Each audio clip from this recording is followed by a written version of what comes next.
여자는 평생을 남편 뒤에서 살았습니다. 앞에 나서는 건 늘 남편이었고 여자의 자리는 언제나 한 발 뒤였습니다. 아침은 해가 뜨기도 전에 시작됐습니다. 눈을 뜨자마자 밥솥에 쌀 안 치고 국 끓이고 반찬 하나라도 더 만들까 냉장고 문을 열었습니다. 아이들 학교 갈 준비시키고 시부모님 약 챙기고 집안 한 바퀴 정리하고 나면 그제야 자기 얼굴을 거울로 봅니다. 화장을 할 시간도 없습니다. 남편 가게 문 열어야 하니까요. 가게에 나가면 여자는 직원이었습니다. 회계 담당이었고 자빌 담당이었고 때로는 손님한테 욕까지 대신 먹는 사람이었습니다. 장사는 늘 쉽지 않았습니다. 경기 안 좋다는 말, 임대료 오른다는 말, 외상값 밀린다는 말. 그럴 때마다 남편은 이렇게 말했습니다.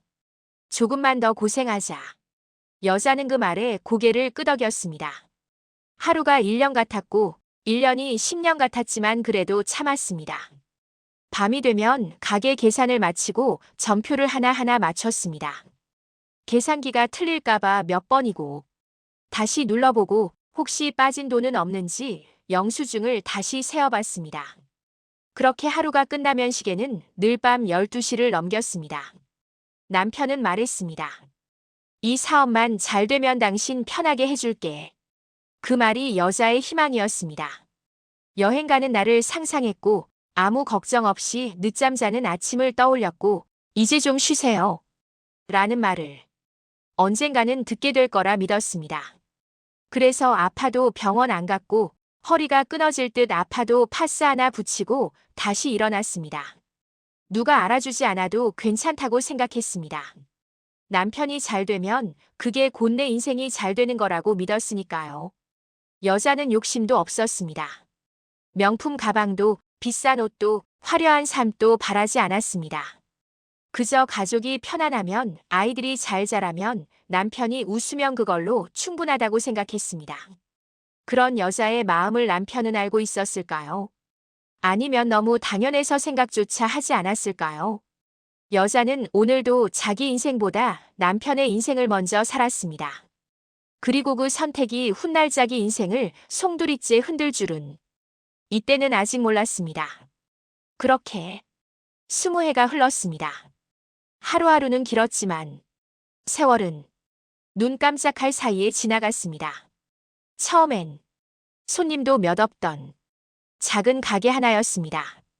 비 오는 날이면 바닥에 물이 스며들고 겨울이면 문틈으로 찬바람이 들어오던 그런 가게였습니다. 여자는 그 가게에서 젊음을 보냈고 허리를 보냈고 시간을 보냈습니다. 그리고 어느 날부터 가게 앞에 사람들이 줄을 서기 시작했습니다. 여기 요즘 잘 된다더라. 사장님 손맛이 다르대. 가게는 조금씩 커졌고 자리는 넓어졌고 메뉴도 늘어났습니다. 직원이 하나, 둘 생겼고 월급날이면 여자는 더 바빠졌습니다. 그렇게 가게는 잘 되었고 사업이 되었습니다. 어느새 건물 하나가 생겼습니다. 대출 서류에 사인하던 날 여자의 손은 떨렸습니다. 보증일란에는 언제나 여자의 이름이 먼저 들어갔습니다. 그래도 괜찮다고 생각했습니다. 이제 진짜 잘 되는 거니까. 조금만 더 버티면 되니까. 동네 사람들은 여자를 알아봤습니다. 사모님이 진짜 고생 많았지. 저 집은 아내가 살린 집이야. 시장에서도 은행에서도 사람들은 여자를 보면 말했습니다. 사모님 덕분이에요. 남편 성공시킨 분이죠. 여자는 그 말을 들을 때마다 쑥스러워서 웃기만 했습니다. 대단한 일 한 것 같지 않았습니다. 아내가, 엄마가, 며느리가 자기 몫을 한 것뿐이라고 생각했으니까요. 하지만 이상하게도 그 말을 남편 입에서는 한 번도 듣지 못했습니다. 고맙다는 말, 미안하다는 말, 당신 덕분이라는 말. 남편은 그냥 당연한 듯 모든 걸 누렸습니다. 성공한 사람처럼 어깨를 펴고 다녔고 말투가 달라졌고 옷차림도 달라졌습니다. 술자리도 잦아졌고 밖에서 보내는 시간도 점점 늘어났습니다. 여자는 처음엔 대수롭지 않게 넘겼습니다. 바빠서 그렇겠지. 성공하면 사람이 좀 달라질 수도 있지. 그렇게 스스로를 설득했습니다. 그런데 어느 순간부터 남편의 눈빛이 달라졌습니다. 여자를 보지 않았습니다. 이야기를 해도 대답이 짧아졌고 짜증이 늘었고 집에 있어도 마음은 늘 밖에 있는 사람 같았습니다. 여자는 괜히 말 한마디 했다가 분위기 망칠까봐 점점 조용해졌습니다. 성공은 했는데 집안은 조용해졌습니다. 돈은 늘었는데 마음은 비어갔습니다. 여자는 이상하다고 느끼면서도 애써 모른 척했습니다. 지금까지 참아온 게 있으니까 이제 와서 의심하고 싶지 않았으니까요. 하지만 행복해야 할 순간이 왜 이렇게도 쓸쓸한지 여자는 아직 몰랐습니다. 이 성공이 자기 인생에서 가장 아픈 시작이 될 줄은. 그날 이후로 남편은 휴대폰을 항상 뒤집어 놓고 다녔습니다. 벨이 울리면 화들짝 놀라서 먼저 집어들었고 화면을 절대 보이지 않게 했습니다. 여자는 괜히 신경 쓰는 자기 자신이 싫었습니다. 내가 너무 예민한가? 설마 아니겠지. 하지만 느낌이라는 건 이상하게도 잘 틀리지 않았습니다. 남편의 귀가는 점점 늦어졌습니다. 오늘 회식이야. 거래처가 불러서 친구 좀 만나고 올게.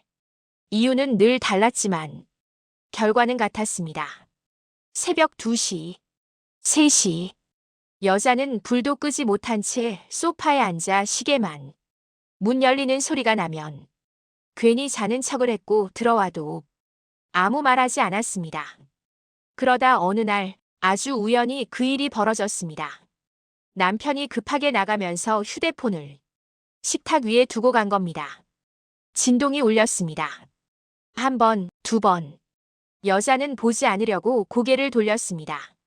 그런데 화면에 뜬 글자가 눈에 들어왔습니다. 자기야, 오늘도 보고 싶어. 그 한 줄이 여자의 가슴을 정확히 찍었습니다. 심장이 툭 하고 아래로 떨어졌습니다. 손이 떨려서 휴대폰을 잡을 수가 없었습니다. 눈이 흐려졌고 숨이 막혔습니다.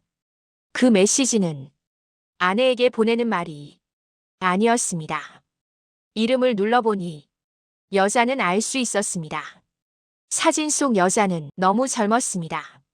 자기 딸뻘이었고 화장도 웃음도 아직 세상 물정 모르는 얼굴이었습니다. 여자는 거울을 봤습니다. 주름진 눈, 거칠어진 손, 일한 흔적이 고스란히 남은 얼굴. 그 순간 몸 안에서 뭔가가 뚝 끊어졌습니다. 남편이 돌아왔을 때 여자는 아무 소리도 내지 않았습니다. 그저 휴대폰을 식탁 위에 올려두었을 뿐입니다. 남편의 얼굴이 순간 굳었습니다. 그리고 그는 말했습니다. 당신은 이제 여자가 아니야. 여자는 그 말을 몇 번이고 머릿속에서 되뇌었습니다. 난 성공한 남자고 이 정도는 이해해줘야지. 그 말에는 미안함도 부끄러움도 없었습니다. 오히려 당당했습니다. 여자는 그제서야 알았습니다. 이건 실수가 아니라 사과로 끝날 일이 아니라 이미 선택이 끝난 일이란 걸. 여자가 평생 바친 노력과 시간, 젊음과 인내가 한순간에 가벼운 것으로 취급되고 있다는 걸. 그날 밤 여자는 울지 않았습니다. 눈물조차 아깝다는 생각이 들었기 때문입니다. 대신 조용히 마음속으로 결정했습니다. 이제는 내 인생을 내가 지키겠다. 그리고 그 결심이 남편의 인생을 뒤흔들게 될 줄은 아직 그는 몰랐습니다. 배신은 여자를 무너뜨렸지만 동시에 여자를 각성시켰습니다. 그날 이후 여자는 더 이상 울지 않았습니다. 우는 대신 생각했습니다. 지금까지 참아온 이유가 사랑이었는지 아니면 두려움이었는지. 그리고 깨달았습니다. 참은 사람은 지켜지지 않는다는 걸. 여자는 조용히 움직이기 시작했습니다. 아무에게도 말하지 않았습니다. 남편 앞에서는 예전과 똑같이 밥을 차리고 말을 아꼈습니다. 하지만 속으로는 하나씩 정리하고 있었습니다. 통장부터 꺼냈습니다. 남편 이름으로 된 통장, 여자 이름으로 된 통장, 가족 명의로 흩어진 통장들. 거기엔 여자의 흔적이 가득했습니다. 가게가 어려울 때 넣은 돈, 직원 월급 밀릴까봐 밤새 모은 돈, 아이 학원비 아껴 보탠 돈. 다음은 부동산 서류였습니다. 건물 등기, 대출 계약서, 보증인 서류. 그곳에도 여자의 이름이 빠진 적이 없었습니다. 여자는 그제야 확신했습니다. 자기는 그저 도와준 아내가 아니라 함께 일한 공동 책임자였다는 걸. 며칠 뒤 여자는 변호사 사무실 문을 열었습니다. 문을 여는 손이 떨렸지만 마음은 이상하리만큼 차분했습니다. 변호사는 서류를 하나씩 보며 말했습니다. 사모님 참고 많이 사셨어요. 그 한마디에 여자는 처음으로 자기 편이 생긴 느낌이 들었습니다. 그날 이후 여자의 하루는 달라졌습니다. 눈물 대신 메모를 했고 분노 대신 증거를 모았습니다. 문자 메시지, 통화 기록, 카드 사용 내역. 남편이 어디에 돈을 썼는지, 누구를 만났는지 하나씩 선명해졌습니다. 남편은 아무것도 눈치채지 못했습니다. 여자가 늘 그렇듯 참고 있으리라 생각했기 때문입니다. 하지만 이번엔 달랐습니다. 여자는 참는 대신 준비하고 있었으니까요. 그리고 마침내 재판 정에 서게 된 날. 남편은 고개를 들고 당당했습니다. 아내는 사업에 관여하지 않았습니다. 그저 집안일을 했을 뿐입니다. 그 말을 듣는 순간 여자는 웃지도 화내지도 않았습니다. 그저 서류 한 장을 앞으로 내밀었습니다. 여자의 이름이 선명하게 찍힌 계약서였습니다. 판사는 서류를 보며 잠시 말을 멈췄습니다. 그리고 이렇게 말했습니다. 도와준 게 아니라 함께 일한 겁니다. 그 말은 여자 인생에서 가장 단단한 인정이었습니다.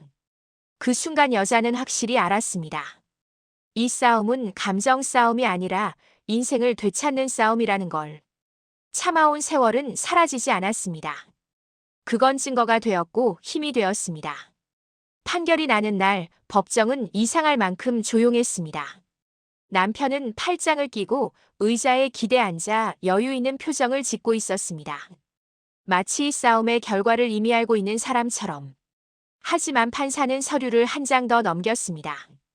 그리고 천천히 입을 열었습니다. 피고의 외도, 사실은 명확합니다. 그 말이 법정 안을 가볍게 흔들었습니다. 남편의 얼굴이 순간 굳었습니다. 혼인 파탄의 책임은 피고에게 있으며 판사의 말은 멈추지 않았습니다. 원고는 사업 운영 전반에 직접 관여했고 실질적인 공동 경영자입니다. 그 순간 여자는 숨을 천천히 내쉬었습니다. 판결은 분명했습니다. 위자료 전액 인정, 재산 분할 70% 사업체와 건물 여자의 소유. 법정 안이 웅성거렸습니다.